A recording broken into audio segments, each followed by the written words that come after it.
Good evening, friends, and you are most welcome in this online class of our summer coaching classes Beard. And the same question, friends, are you doing well at home? I am not only hopeful but also 100% sure that you are really doing well at home. Okay, friends, then come to the point. Today we are going to study voice, or you may call it change the voice. Yes. So, friends, first of all, we will study or we will see how to change an assertive sentence into passive voice. Friends, we will explain it in English also, but first of all, we will explain it in Marathi because our priority is to teach you. You means I mean you people, the students of standard 8th, 9th and 10th. Therefore friends, first of all we will explain in Marathi. Okay मित्रांनो, आज आपल्याला काय करायचंय, change voice शिकायचंय.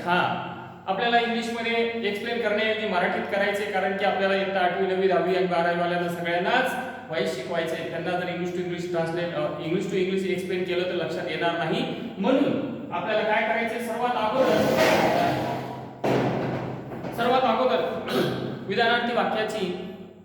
विधानार्थी वाक्याला कशा प्रकारे passive voice मध्ये करतात ते बघायचे. तर मी टायटल लिहिलेलं आहे, टायटलच लिहिले, परंतु आता कुठलंही जर एखादं विधानार्थी वाक्य पॅसिव्ह व्हॉइस मध्ये करायचं म्हणलं तर सर्वात अगोदर बघा, त्या वाक्यात आलेलं आपल्याला ऑब्जेक्ट शोधावं लागतं. कोणतं विधानार्थी वाक्य जर पॅसिव्ह करायचं म्हणलं तर त्या वाक्यात आलेलं ऑब्जेक्ट शोधावं लागतं. आता ऑब्जेक्ट कसं शोधतात माहिती आहे का? तसं तर कुठल्याही विधानार्थी वाक्याचं स्ट्रक्चर कसं असतं, subject plus auxiliary verb plus main verb plus object, म्हणजे एकदम शेवटला वर्बच्या नंतर काय आलेलं असतं, ऑब्जेक्ट आलेला असतं. परंतु तरी सुद्धा एक पद्धत आहे ऑब्जेक्ट शोधण्याची. कशी आहे ती बघा, 2 मिनिटाच्या आत मी सांगतो. या ठिकाणी बघा, हा आहे सब्जेक्ट, हे आहे वर्ब. तर जर आपल्याला वाक्यातलं ऑब्जेक्ट शोधायचं असलं तर वाक्यात आलेल्या मुख्य क्रियापदाला वाटणे किंवा टू हुम म्हणजे हुमने प्रश्न विचारावा लागतो आणि उत्तर मिळवावं लागतं. बघा या ठिकाणी आय टीच म्हणजे मी शिकवतो. काय शिकवतो याला जर आपण व्हाटने प्रश्न विचारला, व्हाट म्हणजे काय, तर आपल्याला आन्सर मिळतं ग्रामर. म्हणून यातलं हे ऑब्जेक्ट आहे, परंतु याला म्हणतात डायरेक्ट ऑब्जेक्ट, प्रत्यक्ष कर्म. व्हाटने प्रश्न विचारून उत्तर मिळालं की ते डायरेक्ट ऑब्जेक्ट असतं. परंतु तेच दुसरं वाक्य बघा, या ठिकाणी I teach to my students, या वाक्यात जर तुम्ही व्हाटने प्रश्न विचारला तर उत्तर मिळणार नाही. इथं तुम्हाला हुम म्हणजे कोणाला असा प्रश्न विचारावा लागेल, आणि हुम असा प्रश्न विचारून उत्तर मिळालं तर मिळालेलं उत्तर जे असतं हे असतं इनडायरेक्ट ऑब्जेक्ट. अशा प्रकारे ऑब्जेक्टचे 2 प्रकार असतात, एक डायरेक्ट आणि एक इनडायरेक्ट. व्हाटने प्रश्न विचारून उत्तर मिळालं की ते डायरेक्ट ऑब्जेक्ट असतं, आणि हुमने प्रश्न विचारून उत्तर मिळालं की ते इनडायरेक्ट ऑब्जेक्ट असतं. आता अशा प्रकारे काही वाक्यामध्ये डायरेक्ट ऑब्जेक्ट असतं, काही वाक्यामध्ये इनडायरेक्ट ऑब्जेक्ट असतं. तर काही वाक्यामध्ये बघा, या ठिकाणी आय टीच ग्रामर आणि या ठिकाणी टू माय स्टुडंट्स 2 ऑब्जेक्ट आले आहे का नाही. हे ऑब्जेक्ट आहे डायरेक्ट ऑब्जेक्ट, तर हे पण आहे इनडायरेक्ट ऑब्जेक्ट. आणि परत आणखी बघा, त्याच्या पुढे काही शब्द आहेत आपण ऍडव्हर्बियल म्हणत असतो. म्हणजे काही वाक्यामध्ये असं डायरेक्ट ऑब्जेक्ट असतं, काही मध्ये असं इनडायरेक्ट असतं. तर काही वाक्यामध्ये 2 ऑब्जेक्ट असतात आणि 2 ऑब्जेक्ट येऊन बी काही वाक्यामध्ये इतर काही शब्द आले असतात, त्याला म्हणतात ऍडव्हर्बियल. आपल्याला कोणतंही एकच ऑब्जेक्ट काय करावं लागतं असतं, घ्यावं लागतं असतं पॅसिव्ह करण्यासाठी. तर आपण आता काय करू, या ठिकाणी आपण रीतसरपणे ऑब्जेक्ट शोधायचं कशा प्रकारे, त्याच्यानंतर त्याचे काय नियम आहेत ते आपण नियम बघूया पटकन. पण हे वाक्य लक्षात आलं का तुमच्या, हे कसं केलं ते.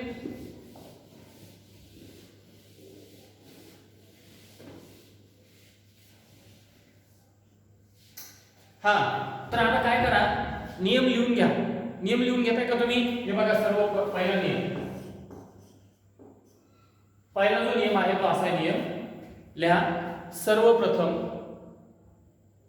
वाक्यात आलेल्या मुख्य क्रियापदाला व्हाटने कंसात काय किंवा हुम WHOM कंसात कोणाला असा प्रश्न विचारून कर्म ओळखावे. पुन्हा एकदा ऐका, सर्वप्रथम वाक्यात आलेल्या मुख्य क्रियापदाला व्हाट कंसात काय किंवा WHOM हुम कंसात कोणाला असा प्रश्न विचारून कर्म ओळखावे, कर्म ओळखावे. आता नंबर 2, या दोन्हीपैकी कोणत्याही एकाच कर्माने पॅशिव्ह वाक्याची सुरुवात करावी.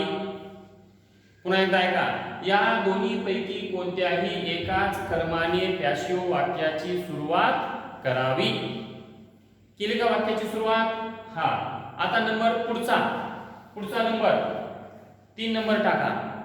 त्यानंतर दिलेल्या वाक्याच्या काळानुसार, नीट ऐका, त्यानंतर दिलेल्या वाक्याच्या काळानुसार आणि कर्माच्या वचनानुसार योग्य ते सहाय्यकारी क्रियापद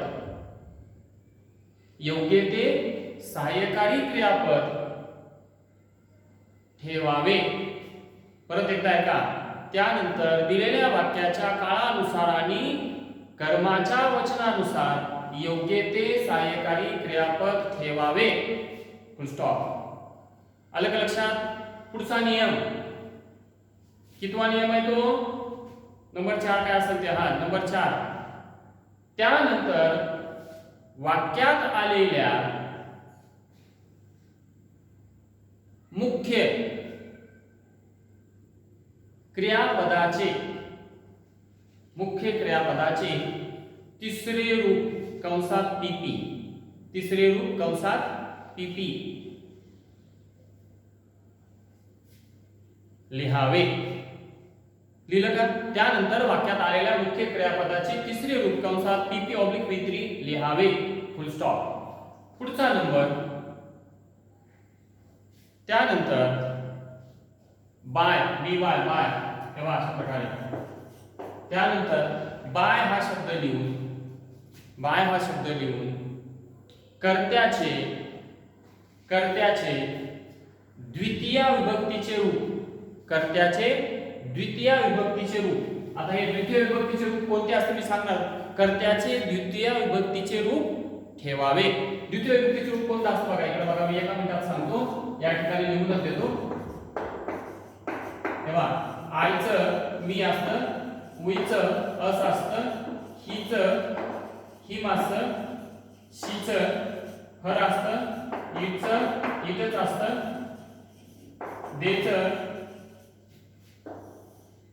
आणि जर एखादं नाम आलं नेम तर नेमला नेमच असतं बघा. आईचं मी, उईचं अस, हिचं हिम, शीचं हर, इथचं इथच आणि याच्यात एक राहिलेलं आहे, आणखी एक राहिलेलं आहे यू.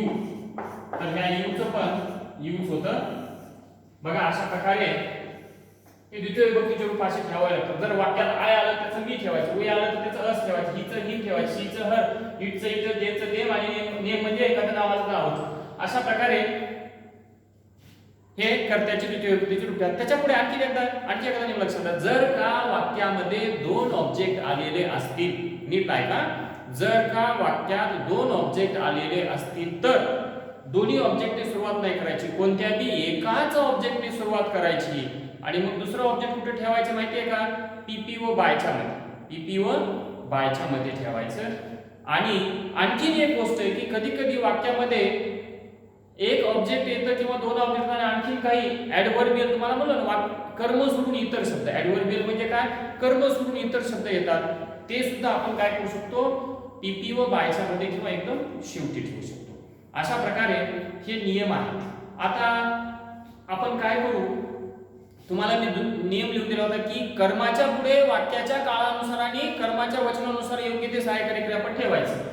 आता कोणत्या काळात कोणतं ठेवतात हे आपल्याला एकदा पाठ झालं की सगळं व्हायचं समजतं. म्हणून आपण काय करणार आहोत माहितीये का, की आता परत एकदा पहिल्यापासून, समजा उदाहरणार्थ तुम्हाला दिलेलं वाक्य सिंपल प्रेझेंट टेन्सचं असलं तर त्या वाक्यामध्ये पॅसिव्ह करताना कर्माच्या पुढे कोणतं ऑक्झिलरी वर्ब ठेवतात हे आपल्याला समजलं पाहिजे. त्याच्यानंतर त्याच्या पुढचा काळ आहे कंटिन्यूअस प्रेझेंट. जर वाक्य दिलेलं वाक्य कंटिन्यूअस प्रेझेंटचं असलं तर त्या पुढे त्या वाक्यामध्ये जर कंटिन्युअस प्रेझेंट टेन्स वाक्य असेल तर त्या वाक्यात जे कर्म आले त्या कर्माच्या पुढे आपण कोणतं ऑक्झिलरी वर्ब ठेवायचे हे जर एकदा आपल्याला माहित झालं तर आपल्याला व्हॉइस आलं म्हणायचं. म्हणून आपण काय करू आता परत एकदा पहिल्यापासून म्हणजे सिंपल प्रेझेंट टेन्सच्या वाक्यापासून आपण काय करू प्रत्येक वाक्या काळातले 2-2 4-4 उदाहरणं घेऊ प्रत्येक काळातले जेणेकरून तुम्हाला काय होईल की ते पाठ होऊन जाईल की कोणत्या काळात काय घ्यायचं. तर आता 1 मिनिट बघा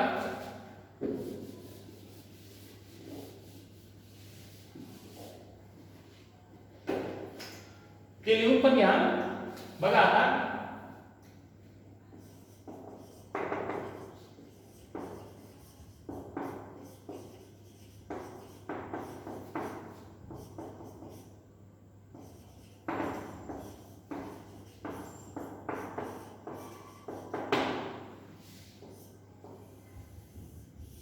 मी या ठिकाणी बोर्डामध्ये लिहिलेलं आहे हे आहे कुठल्याही ऍक्टिव्ह वाक्याचं कॉमन स्ट्रक्चर कोणत्याही काळासाठीचं कॉमन स्ट्रक्चर आहे. कॉमन करता करत्यानंतर ऑक्झिलरी वर्ब काळाला अनुसरून नंतर मेन वर्ब आणि नंतर ऑब्जेक्ट हे कोणत्याही काळाचं कॉमन आहे विधानार्थी वाक्याचं. आता आपलं ह्याचं common structure passive common structure बघू आपण बघा. आता हे पॅसिव्ह कॉमन स्ट्रक्चर बघा object plus auxiliary verb plus पीपी किंवा याला तुम्ही V3 म्हणता त्याच्यापुढे बाय आणि त्याच्यापुढे हा सब्जेक्ट बघा. अशा प्रकारे हे आहे कॉमन स्ट्रक्चर. हे आहे पॅसिव्ह वाक्याचं कॉमन स्ट्रक्चर आणि हे आहे ऍक्टिव्ह वाक्याचं कॉमन स्ट्रक्चर. पण कोणत्या प्रकारच्या वाक्याचं विधानार्थी म्हणजे असर्टिव्ह वाक्याचा दुसऱ्या प्रकारचं वेगळं होत असतं हे लक्षात ठेवा. आता नीट बघा हे एक ऍक्टिव्हचं कॉमन स्ट्रक्चर आहे हे पॅसिव्हचं कॉमन स्ट्रक्चर आहे. म्हणजे याचा अर्थ कळला का बघा. पॅसिव्ह करताना अगोदर ऑब्जेक्ट घ्यायचं त्याच्यानंतर ऑब्जेक्टच्या पुढे त्या वाक्याच्या काळाला अनुसरून योग्य ते सहाय्यकारी क्रियापद घ्यायचं त्याच्यानंतर त्याच वाक्यात आलेल्या मुख्य क्रियापदाचे तिसरे रूप ठेवायचे त्याच्यानंतर बाय आणि त्याच्या पुढे सब्जेक्ट असा. तर आता मी तुम्हाला जे बोर्डावर मागाशी उदाहरण लिहिलं होतं एक छोटंसं ते वाक्य करून दाखवतो. परंतु सगळ्यात महत्त्वाचं मी आताच तुम्हाला बोललो होतो की आता आपण काय करणार आहोत टेन्स वाईज बघणार आहोत. म्हणून अगोदर आपण सिंपल प्रेझेंट टेन्स बघू. सिंपल प्रेझेंट टेन्स बघा. मी या ठिकाणी पहिल्या काळाचे उदाहरण घेतो कोणते सिंपल प्रेझेंट टेन्स. तुम्हाला वाटतं मी परत एकदा टेन्स शिकवायला का नाही तर मी तुम्हाला प्रत्येक काळातले वाक्य पॅसिव्ह कसे करायचे याच्यासाठी टेन्स वाईज उदाहरण द्यायला लागेल. तर बघा सिंपल प्रेझेंट टेन्सच्या ऍक्टिव्ह वाक्याचं सूत्र आपण टेन्स शिकत असताना पाहिलेले सब्जेक्ट प्लस वर्बचं पहिलं रूप प्लस ऑब्जेक्ट बरोबर आहे का नाही. आता मी बोर्डावरती मगाशी एक वाक्य लिहिलं होतं काय लिहिलं होतं त्याला असं लिहिलं होतं आय टीच ग्रामर आणि पुढे असं लिहितो मी आणखी इन द क्लास. आता बघा याचं पॅसिव्ह स्ट्रक्चर काय असतं तुम्हाला माहिती आहे. कॉमन मध्ये पाहिले आपण कॉमन स्ट्रक्चर मध्ये ऑब्जेक्ट ने सुरुवात होत असते. आता या काळापुरता विचार केला तर या काळामध्ये काय असतं माहितीये का एम इज किंवा आर. बघा हे इथं ऑक्झिलरी वर्ब कॉमन आहे. इथं या काळाला अनुसरून एम इज किंवा आर त्याच्या पुढे पुन्हा सेम स्ट्रक्चर आहे काय बघा सब्जेक्ट सॉरी बाय आणि सब्जेक्ट हे झालं कॉमन स्ट्रक्चर. हे बघा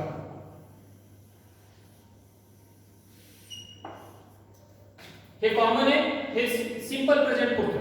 आता या वाक्यामध्ये बघा दिलेल्या वाक्यात हा आहे सब्जेक्ट क्रियापदाचं पहिलं रूप आहे टीच आणि ऑब्जेक्ट म्हणून या ठिकाणी आपल्याला ताबडतोब लक्षात येतं आय टीच म्हणजे शिकवतो. काय शिकवतो म्हणून आन्सर काय मिळते ग्रामर. म्हणून या वाक्यातलं ऑब्जेक्ट काय आलेलं आहे ग्रामर. मग आता पॅसिव्ह करताना बघा अगोदर आपल्याला या ठिकाणी ऑब्जेक्टला ऑब्जेक्ट घेऊ आपण हे ग्रामर. ग्रामरचं स्पेलिंग नीट बघा काही जणांना चुकत आहे ग्रामरचं स्पेलिंग. हा GRAMMAR बरेच लोक GRAMMER लिहितात ई कधीच नसणार. नीट बघा डिक्शनरी मध्ये माझ्यावर विश्वास नसेल तर ग्रामरचं स्पेलिंग GRAMMAR असं असतं. हा तर बघा ग्रामर. आता मला सांगा या तिन्ही पैकी कोणतं कधी घ्यायचं तुम्हाला माहिती आहे. एक वचन असेल तर एम इज आर पैकी एक वचन असेल तर इज घ्या. जर कर्म म्हणून इकडे मी आलं तर मीच इथं आय होत असतं आणि म्हणून आय झाल्यावर त्याच्या पुढे एम असतं. एक वचनी ऑब्जेक्टच्या पुढे इज आणि क्वेश्चन ऑब्जेक्ट असेल तर आर. ग्रामर इथे एक वचनच आहे म्हणून इज येईल त्याच्या पुढे पीपी कशाचं पीपी टीचर TAUGHT taught. आणि हे आता बघा इथपर्यंत आलो आपण, नीट लक्षात घ्या. ऑब्जेक्टला ऑब्जेक्ट अॅमिझार पैकी इज आणि हे पीपीला पीपी. आता आपल्याला काय ठेवायचंय बाय. बाय आणि सब्जेक्ट काय आला इथं आय. या आय चा बदल काय होतो मी आणि त्याच्या पुढे राहिलेलं वाक्य इथे देऊ शकतो बा इन द क्लास. हे झालं पॅसिव्ह. नीट बघा हे झालं पॅसिव्ह. कसं केलं लक्षात आलं. आता खूप पुन्हा रिपीट करायला इथं आपल्याला वेळ नाही, कारण तुम्हाला माहिती आहे आपण व्हिडिओच्या माध्यमातून भेटत आहोत. जर आपण वर्गात असलो तर किती वेळेला रिपीट करायची सवय मला माहिती आहे तुम्हाला कंटाळा येतो, परंतु आता आपल्याला इथे जास्त वेळ नाही. तर या ठिकाणी पुन्हा एकदा लक्षात घ्या. तेव्हा हे ऑब्जेक्ट आहे, या वाक्यात ऑब्जेक्ट काय आहे ग्रामरला ग्रामर. त्याच्या पुढे अॅमिझार पैकी आपण एक वचन असल्यामुळे काय ठेवलं इज. त्याच्या पुढे पीपी कशाचं पीपी टी ची आपण केंद्र आहे त्याचं पीपी काय होतं डॉट. त्याच्या पुढे काय ठेवलं हे बाय आणि त्याच्या पुढे काय ठेवला सब्जेक्ट काय होता आय चा बदल काय झाला मी आणि हे जे इन द क्लास हे पुढे तसंच ठेवलं. एवढंच लक्षात घ्या. हे जे आहे इन द क्लास इथे ठेवू शकता डॉट इथे ठेवू शकता. तर हे अशा प्रकारे सिंपल प्रेझेंट टेन्सचं वाक्य पॅसिव्ह कसं करायचं ते बघितलेलं आहे आपण. तर आता तुम्हाला मी घरी करायला काही वाक्य देतो ते वाक्य तुम्ही करा आणि जर नसलं समजलं तर विचारा. उद्या आपण काय करणार आहोत पुढचा काळ बघणार आहोत आणि त्याच्या अगोदर वाटल्यास नाही पुढचाच काळ घेतो गोंधळ होऊ नये म्हणून.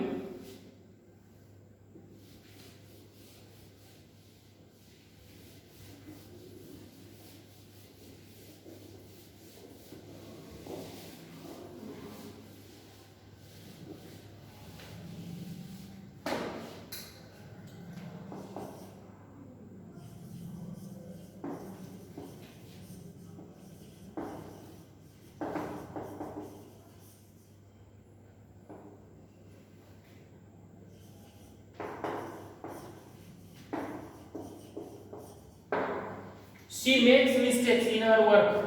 हे करा. दुसरं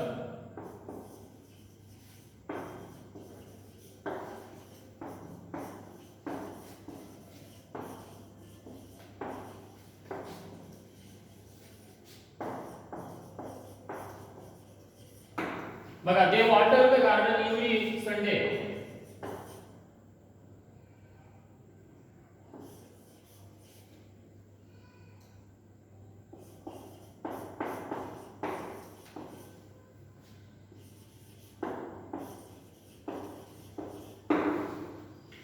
शेवटचं वाक्य बघा ही कॉल्स मी.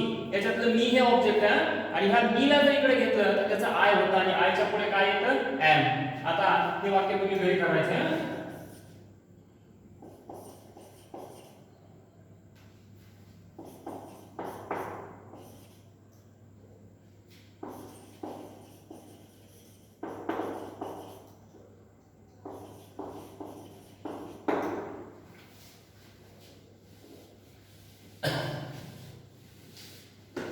बघा हे पाचवं वाक्य लिहितो.